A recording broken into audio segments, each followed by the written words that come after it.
আমাদের সামনে বাংলাদেশের বিভিন্ন প্রান্ত থেকে, বিভিন্ন বিশ্ববিদ্যালয় থেকে শিক্ষকবৃন্দরা উপস্থিত হয়েছেন।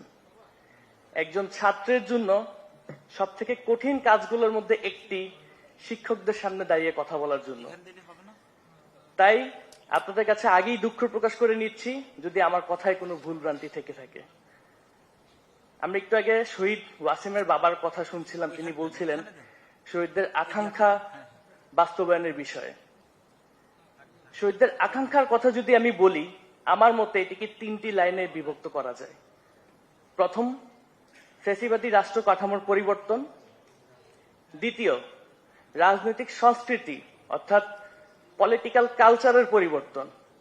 তৃতীয়, জুলাই গণঅভ্যুত্থানের গণহত্যার সুষ্ঠু বিচার সম্পন্ন করা।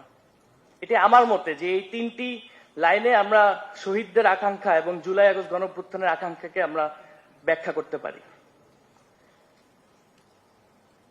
আমার কাছে দুঃখ লাগে যখন আমি দেখতে পাই যে পার্লামেন্টে কোনো একজন তরুণ সদস্য দাঁড়িয়ে বলছে যে জেনজিরা অমুক জিনিস চায় না। আমার প্রশ্ন, কোন জাতীয় সম্মেলনে, কোন গণভোটের মাধ্যমে সেই তরুণ সদস্যকে জেনজিদের দায়িত্ব দেওয়া হয়েছে? এটি আমার সবার কাছে প্রশ্ন। অবশ্যই যে কোনো বিষয় আলোচনা, সমালোচনা এবং সংশোধন যোগ্য, কিন্তু এভাবে জেনজিদের কথা বলে, একটা জেনারেশনের কথা বলে নিজের রাজনৈতিক অবস্থানকে চাপিয়ে দেওয়া, এটি তো আরেকটি ফেসিবাদের লক্ষণ। আমরা দেখেছি মাননীয় প্রধানমন্ত্রী নির্বাচিত হওয়ার পরের দিনই তার বিরোধী দলের নেতাদের বাসায় গিয়েছেন এবং এই পুরো বাংলাদেশকে একটি বার্তা দিয়েছেন এই রাজনৈতিক সংস্কৃতি পরিবর্তনের, পলিটিক্যাল কালচার পরিবর্তনের। আমরা খুবই আশাহত হয়েছি, কিন্তু তার বিপরীতে আমরা কি দেখেছি?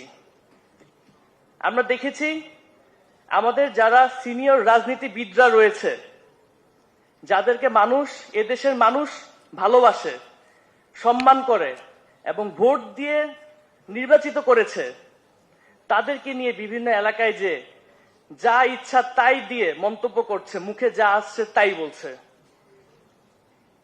এরকম রাজনৈতিক সংস্কৃতি তো আমরা ফ্যাসিস্ট সরকারের, ফ্যাসিস্ট প্রধানমন্ত্রীর মুখে দেখতে পারতাম। আমরা তো এরকম সংস্কৃতি চাইনি। এই যে শহীদদের আকাঙ্ক্ষা, গণঅভ্যুত্থানের আকাঙ্ক্ষা বাস্তবায়ন, এটা কি শুধুমাত্র সরকারি দল বা সরকারেরই দায়িত্ব?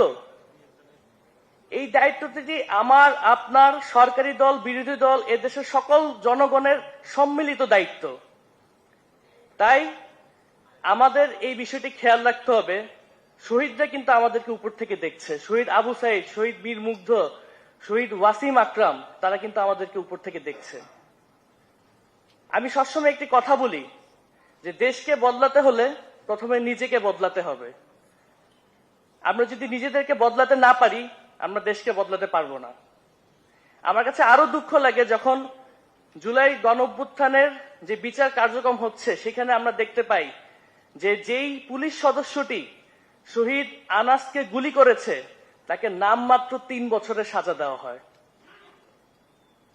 যেই বিগত আইজিপি চৌধুরী আব্দুল্লাহ আল মামুন এই পুলিশ বাহিনীকে নেতৃত্ব দিয়েছিল ছাত্র জনতার উপরে গুলি বর্ষণ করার জন্য, তাকে নামমাত্র 5 বছরের সাজা দেওয়া হয় এবং সেটি নিয়ে সবাই চুপ থাকে।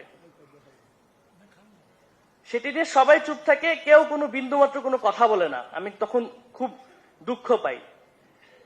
তাই আমার সকলের কাছে অনুরোধ যে আমরা, আপনারা সবাই মিলে যাতে শহীদদের এবং জুলাই আগস্ট গণঅভ্যুত্থানের যে আকাঙ্ক্ষার বাংলাদেশ, সেই আকাঙ্ক্ষা গড়তে পারি, সেই লক্ষ্যে যাতে আমরা সম্মিলিতভাবে কাজ করে যাই। পরিশেষে একটি কথা বলেই শেষ করব, দেশকে বদলাতে হলে সবার আগে নিজেকে বদলাতে হবে। ধন্যবাদ সকলকে।